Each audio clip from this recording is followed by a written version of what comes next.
Hey guys, welcome to another episode of the Kashif Boothe podcast. If you're new here, each week I sit down with the guests and we discuss their career so far, the highs, the lows, and what's next for them. Today's guest is Monique. I've actually been following Monique's career for a very long time. She doesn't actually know this. See, I had seen your web series Housemates, which was on Yeah, Brothers in the Game. So I was like, yeah. okay. And I had worked with Princess, who's in that years ago prior. And then I worked with Annie, who's in that, and in your other film, Cash Point, a Yeah. few years ago in my web series, Nate and Jamie. So I've always known about you. Oh, Good to cool. like connect properly now because I've known of you for a while. But welcome to the show. Thanks for Thank coming you. on. That's all right. It's such a small world as well because when I saw your latest web series, I saw Princess. I was like, oh my gosh, it's like, and the fact that we all somehow know each other through one other person or two other people. So the world's small. Exactly. I feel like it's so small, especially when you live in London and you're black and then you work in film and TV. It's like everyone knows everyone. Yep. It's just Even if you've never met them, you mhm. know of them. Yeah, exactly. It's just like it's no longer a small world. Like you Yeah. see somebody on social media and you're like, oh, they know that person. It's just like it just kind of like a domino effect, Yeah. stuff like Yeah. that. So yeah, Exactly. so like tell us more about you. Like how did you get started in film and TV? Um, so years ago, I worked. So when I left uni, I remember getting. There was no like Twitter. There was no real social media when I left uni. I mean, I think no, Facebook wasn't even a thing yet. Like I'm going to show my age now. There was like, what was it something called High Five, like I remember High way back, Five. Yeah. and like MySpace Yeah. kind of days, right? So there's no social media, and I was trying to work in TV at the time. So there wasn't this kind of like go on Twitter and find a job type thing. I had to join forums. So I had like a lot of, I found, I don't remember how, but I found like TV forums, and someone put a call out for runners for Big Brother. So now this is like 2006 maybe ish kind of time. So I was a runner on Big Brother. I think I did it like maybe for 3 years. And they used to have people do the Friday night live night, and that was my only day. And you worked from like 7 a.m. You went up to L Street because that's where the big studio was. 7 a.m. would leave at like 2 a.m. Like long days. And that's kind of how I got an understanding of how TV worked. Back then, it was mainly like reality, a lot of reality TV shows. So TV work you were getting back then was your Big Brothers, your Come Dine with Me's, not Come Down, yeah, not Come Down, Strictly Come Dancing is what I'm thinking about. Those types of shows. So that was kind of like my entry, and then I met people, and then I worked in TV for a period of time, but I wasn't enjoying the reality TV, and it was I couldn't I wanted to move over to more fiction or like factual TV, and it was hard because my experience was predominantly reality, and then I kind of dropped off and just redirected my career a little bit. So I dropped off TV and film for a few years, and I ended up doing the same work, but like for advertising agencies and digital stuff, and then revisited it back when Housemates kicked off. So I was like, well, I want to make something. I've always wanted to make something. Let me just try. So that's what Housemates was. A bit of a test to see whether I could do it. And people liked it, which I made it for me, but people actually liked it. And so yeah, that's kind of like I've kind of shrunk the story. Like there's obviously lots of other details, but in essence, that's kind of how everything kicked off, really.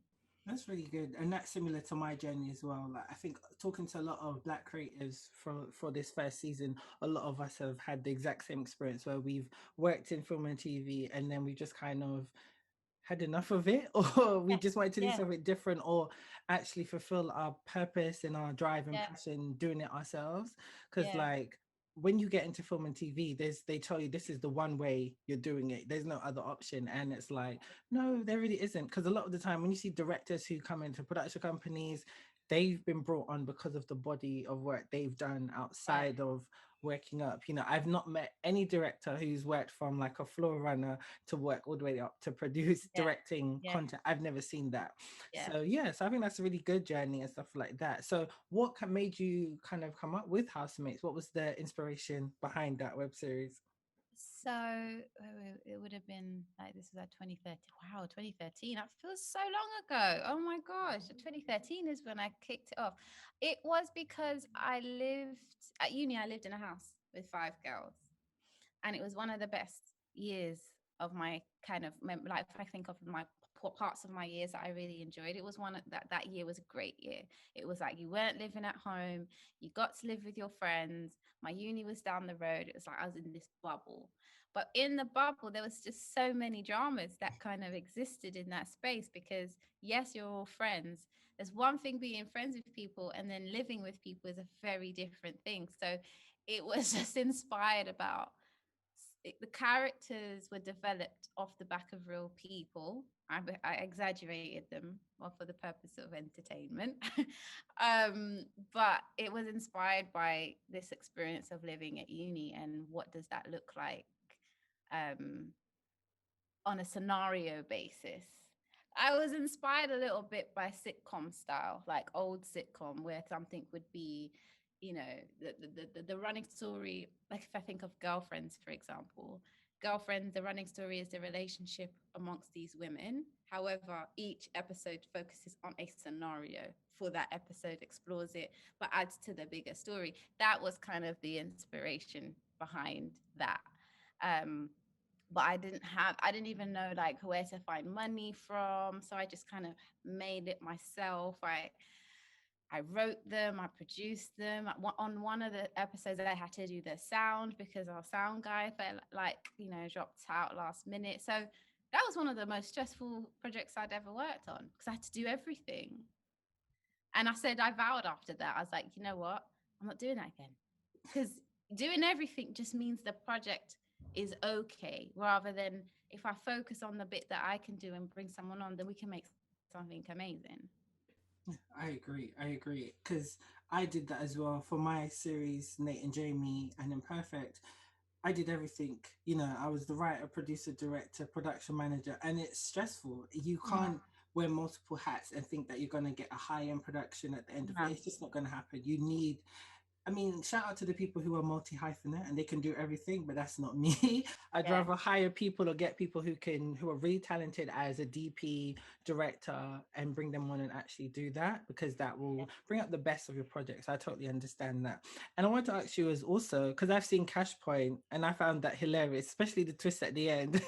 I was couldn't stop laughing. What was your inspiration behind that? I would give the listeners like behind the scenes. I don't even want to give away the plot, but what was the inspiration? Yeah. So I remember meeting an old work friend for drinks one day, and we were just talking about dates and like the wildest dates that we've had ever been on, or like stories we heard. And one of the stories she shared with me was a guy who pretended to go to a cash point just to get out of not paying. So this idea of like, yeah, so I kind of built a story around that. So it's not based on my own personal experience in that sense, but I guess the only bit of me, and I think my main female characters, there's always one female character that has a part of me in them. So Annie's character isn't me, but there's essences of me and how I am and in her character. Um, but yeah, it was inspired by like date stories. And I just thought it, because the film at one point was called Dates, because I was like, oh, I could do different scenarios, different date scenarios. But I didn't in the end because I was like, no, let me just do one solid project with the budget that I had, and then that was Cash Point. But that was also a project where again I just made it because I was like I dropped off the I hadn't made anything since Cash Point. I'm sorry, since Housemates at that point. I'd fallen off. I wasn't inspired. I wasn't feeling it. And then I just went, you know what? Just make something. Pulled together who I could and made this project, not actually thinking it was going to do much, but actually again, like, you know, I put it through festivals and it got screened at a few, and people kind of let me know like, oh my gosh, they really enjoyed it. I'm like, oh, that's great, because I make stuff for me, so I like it. So I'm like, oh, I like it. Don't know if anyone else will, but people did. So that was the inspiration behind the project. No, it's really good, honestly. Like the twist at the end, I was not thinking that at all. I just love the build up of it, how Annie's character is on the phone talking to her sister, and then she is like caught by something what catches her eye, and you're like, you're not sure what this is, and then it Yeah, goes to the flashback of the day and how well it went, and then it was just great. The build up of it was really well done to me, and it's the way how I wasn't expecting that twist at the end. I was just not. Because I see the film, the title Cash Point, but it just didn't click, and that's what I liked yeah, about it. It's not until the end where it clicks and we're like, wait a minute, this guy literally pretended to take money. Brilliant, brilliant, yeah. and that's why he was ghosting her because he That's wasn't why I was feeling the date, exactly, and he just wanted. To, I mean, it's exactly. and it's funny. It reminds me of like like Aloni on Twitter, and she does her threads of when Yeah, people DM her. It reminded me of that, of how yeah. some of these guys are just. That's why. So it's just brilliant. It was so funny. Thank you. Definitely. And it's interesting actually because what did you think? So when you was watching it, what did you think was happening? I'm always curious. Like, what did you think was going on? I genuinely just thought that, it was, oh, he just was being a gentleman and couldn't find cash point. And I was thinking to myself, I've been there. I've been like, I'll pay, I'll go out and buy money, take money out, and you're gone for like 10 minutes trying to find a cash point. And so I Yeah, genuinely thought, oh, this is a like he's being genuine, like this, there's no hidden agenda. So I was really shocked at the end. It made me laugh because it's just like he proper was just like by the wall, just yeah, happening nothing. Brilliant, brilliant. So I mean, it's funny as well because people will go to extreme lengths to not be honest about yeah, something. They could have just split it if he wasn't feeling the date and just go about it. But no, he had to play these games. So that's what I thought yeah, good. And it's good. You want to see more content like that as well. Because I get what you meant about the kind of sitcom format. You would have seen that maybe in like a sitcom scenario, but it's good yeah. seeing that in a short film. It gets straight to the Yeah. point straight away. I just love, I think I really enjoyed the period of time. I enjoy sitcoms. I do. I like 30-minute shows that tell I can watch it and I can move on to the next one, even though the characters are the same. It's a different scenario. So there was that period where I know we're going way back, but and like the Moeshas and the girlfriends, like I like that format. So I'm a very scenario based person. I'm like, oh, what would happen? Imagine if this happened. And I think of a scenario and then I build out the scenario. Then I think who would be in that? And then the characters. So yeah, so I think not intentionally, but that was probably built, Cashbook was probably built off the fact that I like sitcoms. And it's like I could see that in an episode of something. Mhm. Definitely, I get that. I really, because that's why when they went on Netflix, like Mauricio and Girlfriends, and it was great watching them again. They Yeah. all age well. A lot of these Generation Z, they're too woke, so they weren't Yeah. understanding the time periods. So they're overly critical. They've heard about these shows for years, and then they get to watch it, and then they're very overly critical, not understanding that that was a different time. So yeah. Different time. And also, Mhm. like, I think they won't feel it the same because it's not just about for me watching Moesha, right? I remember where I was. I remember how old I was. I remember thinking, oh, when I grow up, I want to be like that. I want to drive that car. You're young and you're like, so for us, when we watch it, we've seen all of these episodes. These aren't fresh. This isn't fresh content for us. It's just 10 years plus, 15 years plus, we haven't seen them. And like, there's an episode of like Moesha I watched, like literally flashback sitting on the floor, my mum's house back in the day when before the TVs were flat, when the TVs used to Yeah. have the bump behind it, and I'll sit with the remote control and I Nickelodeon. No, was it not Nick TV or no Trouble? It Yes. used to Yes. come on It was. Trouble. Like that is the experience for us. So I Mhm. get why, not get, but I the generation after us won't get it the same. They don't have no nostalgia Mhm. behind those shows. Exactly. Exactly. So, leading on from that, like, what inspired you to become a writer director? So it's weird because for ages I didn't even call myself a writer director. For ages, I kind of adopted. I've accepted that that's what it is, but I just like storytelling. And I was having this conversation yesterday, going, I just like people stories. As simple as that. I like telling stories about people. Um, and their experiences and how we interact as human beings. That's just something that I'm interested in. So from young, and I was literally just talking about this yesterday. I was rummaging through some old My mum's kept all my old school books over Christmas. I was going through all this stuff. And I was like, oh my gosh, I used to write stories on my pieces of paper and then fold the paper in half and staple it. So it would be like the binder of my little book. So I enjoy like Pete telling stories. And so with that, it's not, then I was like, well, I'm not a novelist because I don't just enjoy writing the story. I see the story in my mind. So I think this fact that I like telling stories, I can visualize the story. I just thought film makes sense.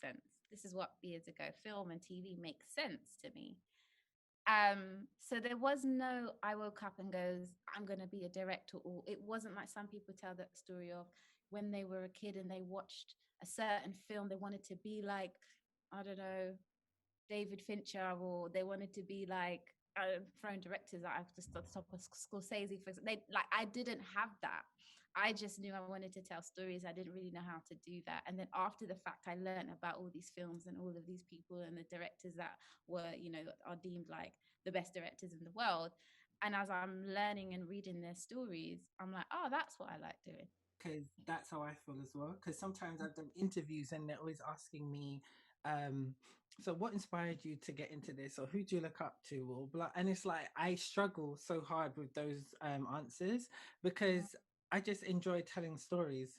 mm, That's just it. Like it. exactly what you said. Like I will come up with an idea and I'm very visual with it, and so I can see how this will be shot, or the scenario, or the kind of locations I want it to be in. That's how my Mm, mind goes. I just want to tell stories, and it's no, I didn't watch something and say, "Do you know what? Yeah, I want to do that one day." It's just, yeah, I just want to tell stories, and it's simple as that. Not everybody is, because some people draw on from inspiration from other people, and not everyone's like that. Some people are just want to tell a yeah, story, and that's yeah. it.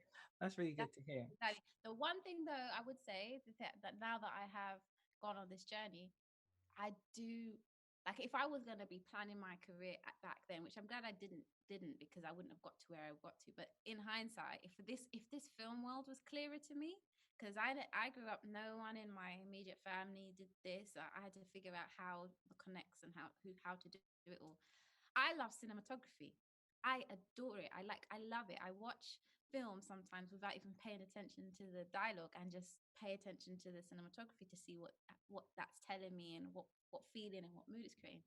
So they're part of me that if I look back, I would have probably, if I had to go to film school, or if I did go to film school, I probably would have done it in cinematography I'm not because surprised at that. yeah, I would have done cinematography because I feel like the writing part, not that it's easy because it's not, but the cinematography is the technical part that I just wish I understood so much more now.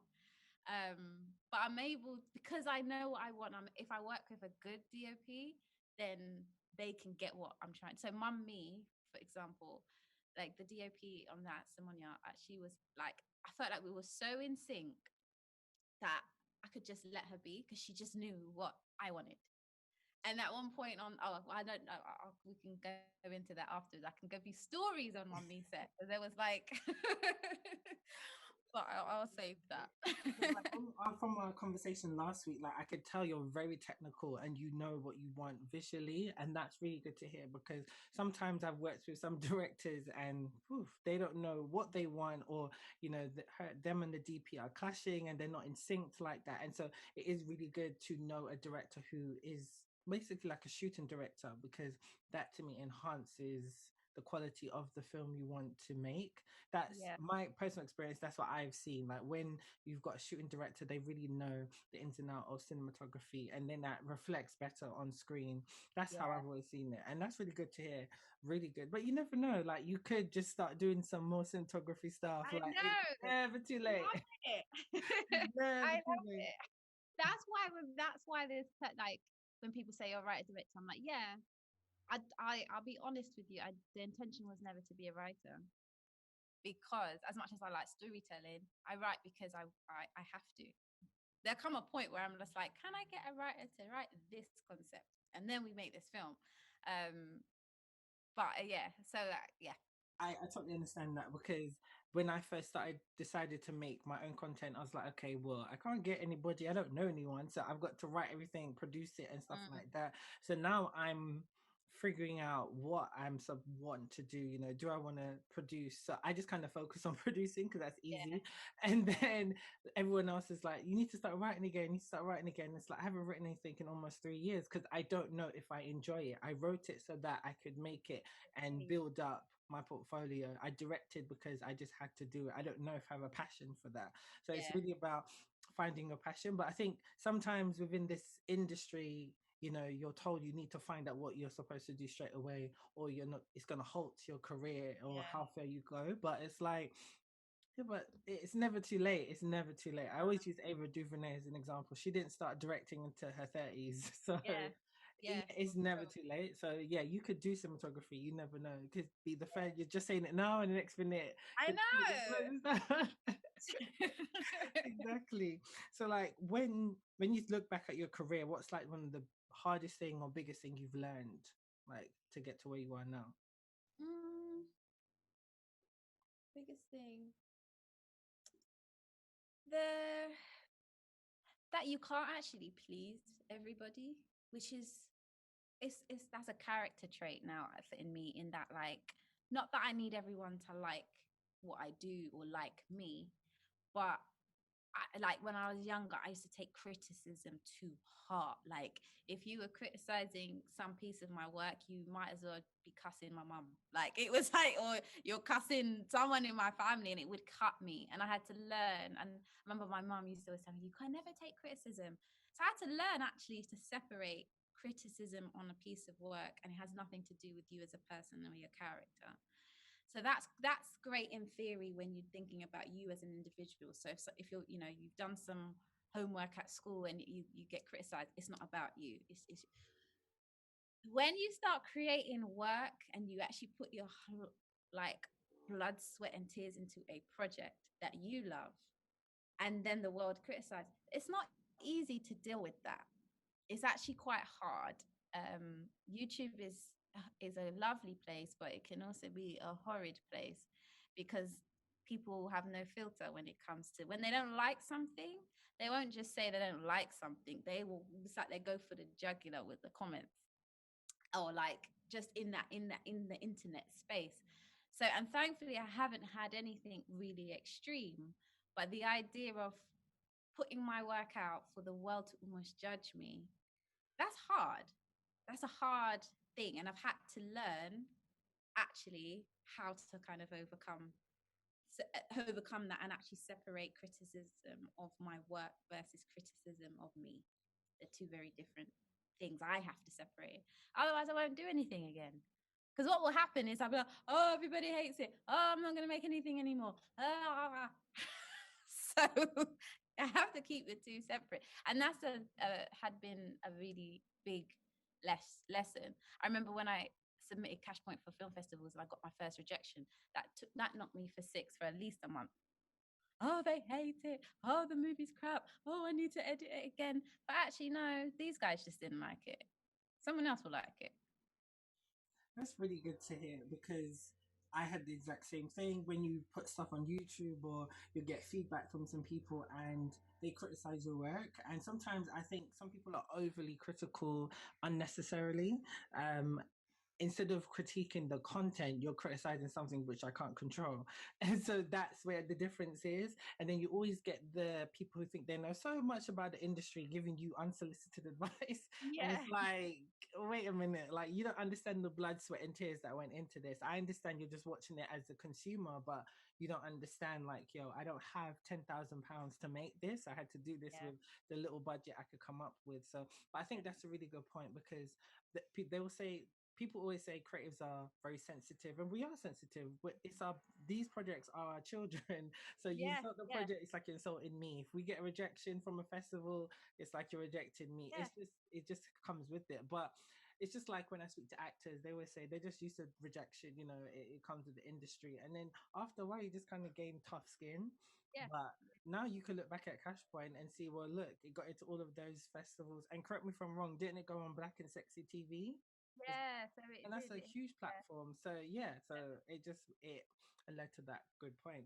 So yeah. within this industry, who do you look up to? Like, who's some of your inspirations? Like writers, directors, almost cinematographers. So, and then this is going to sound like a really obvious one, but it's because, and I can give the background. So I remember Issa Rae before Issa Rae was this amazing. I mean, she's always been amazing, but before she was this like amazing, making Insecure and doing these amazing things. I remember when she was when it was just her YouTube series. And I remember when she had like, her production company back then before all of that. And I think I connected with her team. And at one point, there was going to be like some project that was going to happen, or I think there was something happening.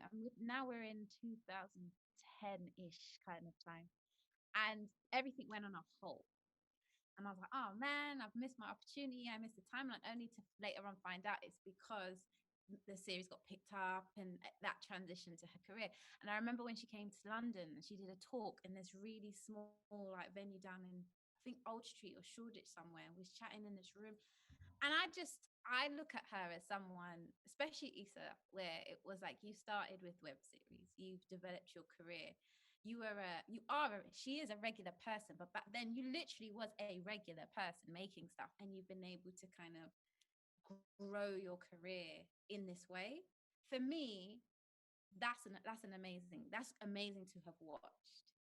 Um, even like I remember Justin Simeon as well, before when he first did his concept trailer for Dear White People. I remember like before it became a TV show, and I found this thing, and he was doing crowdfunding for the movie he wanted to make back then. Lena Waithe, I remember 20s when she had made.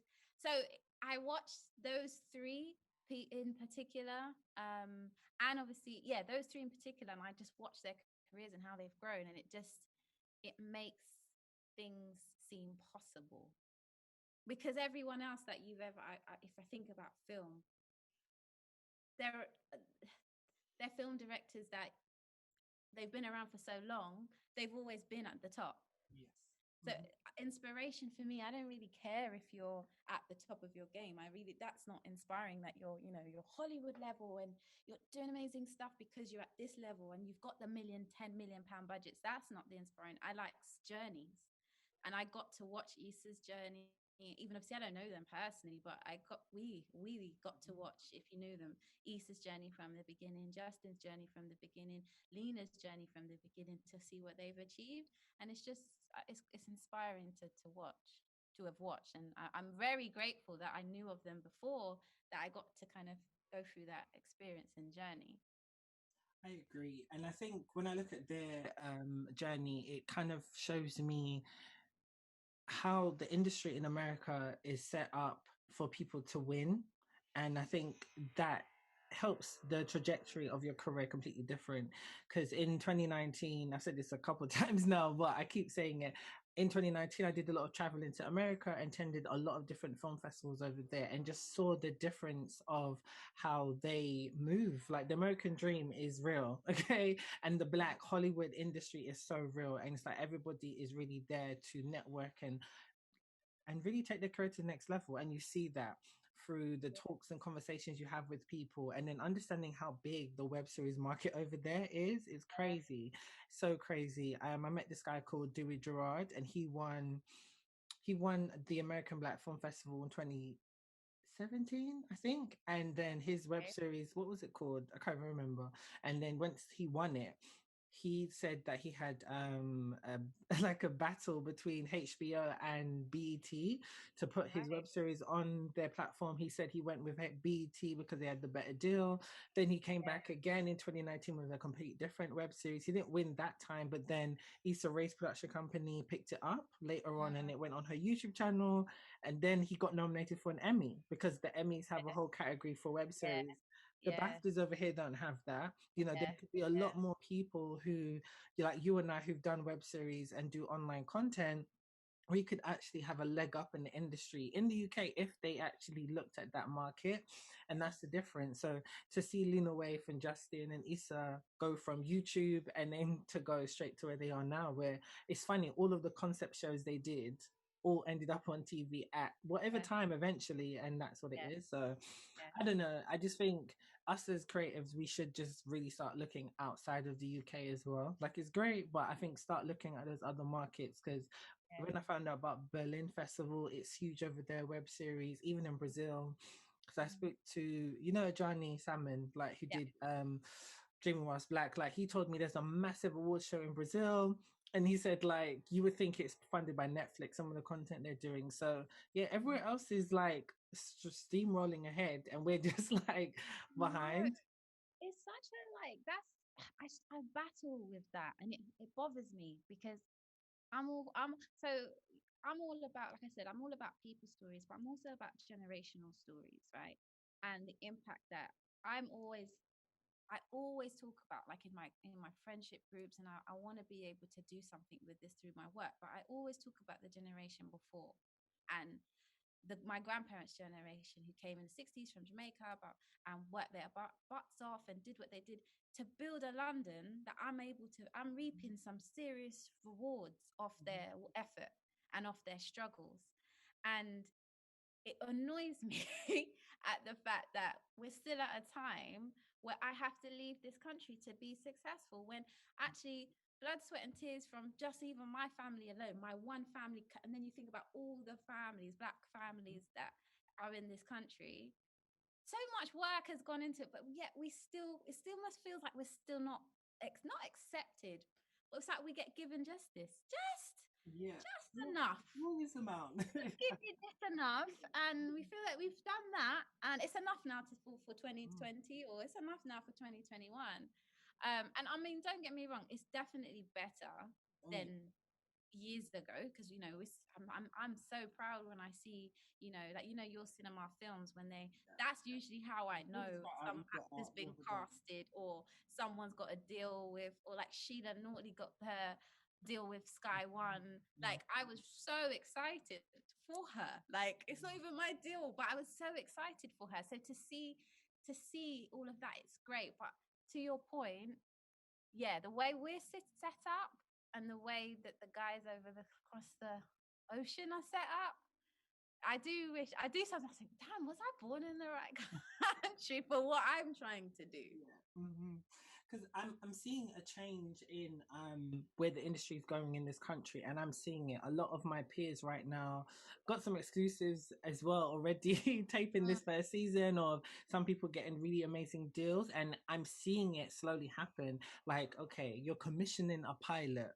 But are you going to commission it after the pilot? You know, mm, that's what it is. So mm, I'm seeing a lot of people getting those deals, and they're working with agencies and networks and stuff like mm. that. And you know how TV and film is in this country. It takes Yeah, 2-3 years for it just to like finally air on the yeah, damn TV. So yeah, I know it's happening, but it's just moving so slow. I just wish that in the UK industry invested more money into scripted than it does in factual. Because you know how you said at the beginning that you started off in a lot of reality TV? So did I. That was the easiest thing I could get into. And then I was able to transfer over to scripted for a bit, but it just takes so long. And I think because factual is so easy to make, I think that's what kind of yeah, it's just easier for the UK audiences. So but I totally get it. But I think we just keep grinding and we'll get there.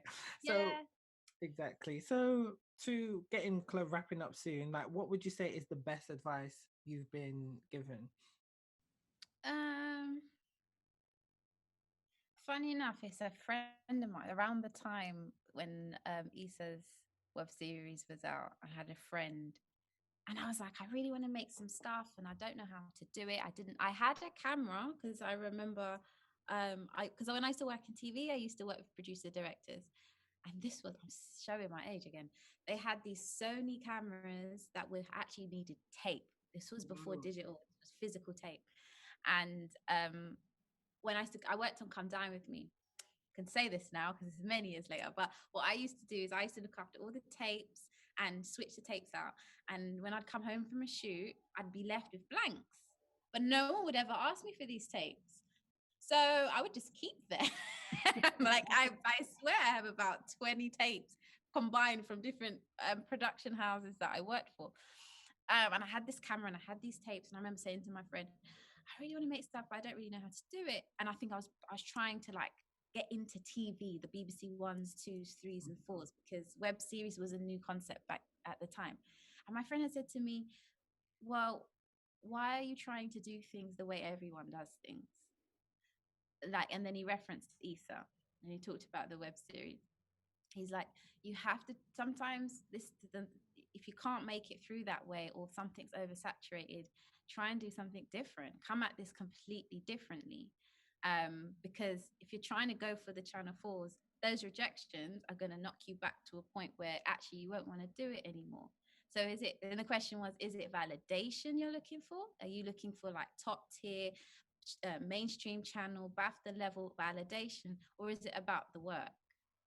And it had to make me check myself and go, well, I think I associate, at the time I was associating making stuff with the TV channels, because that was the only way we knew really to consume content. But actually, in hindsight, it was like, sorry, at the time, sorry, I had to kind of think, well, no, it's not just about that. I want to make something. I don't need validation and some big award ceremony to tell me it's good. If an audience likes my work, if even if 10 people like my work, that's fine. And I had to, that's one of the best pieces of advice that I'd been given, because you have to question, what are you chasing? Are you chasing? And that's not to say we don't want to be successful, right? We all want to be successful, but it's, do you want to be successful at all costs and all you want is that success, or is it that you are you're about your craft, you're about your story, you're passionate about it, which in my belief system some people might disagree. You, if you are passionate about something and you care about it that much, there comes a point where it tips and it's like people then recognize your creative contributions. That's really good advice. And I feel like that advice goes on to my next question. What advice would you give someone else? But I feel like that answer just kind of covered both. But I think that's really Yeah. good. Really good. Really good, honestly. So what's next for you? What's next? So I'm playing around with this. We're in lockdown, so shooting. You obviously we can shoot, but there's just a lot of COVID measures that we have to put in place on set, which I don't know if I'm ready for yet. I don't think I'm ready to have to deal with that extra layer. Being on set stresses the hell out of me on a normal day. So throwing COVID in the mix, I'm not sure how I feel yet. So I'm doing a working on a film remotely at the moment. So let's see what that happens. So see what happens with that. It's not a test, but it's actually, let's try and make this film. Let's see what happens. So that's, it's all very different approach, different way of working. But yeah, that's my next project. And yeah, I'm exploring. I think I mentioned it just before. I'm exploring stories around generations, because a project I want to work on, and this one I don't just want to do myself. I think I might want to reach out to writers and see if there's a way to kind of develop it, but something around this idea of generational stories.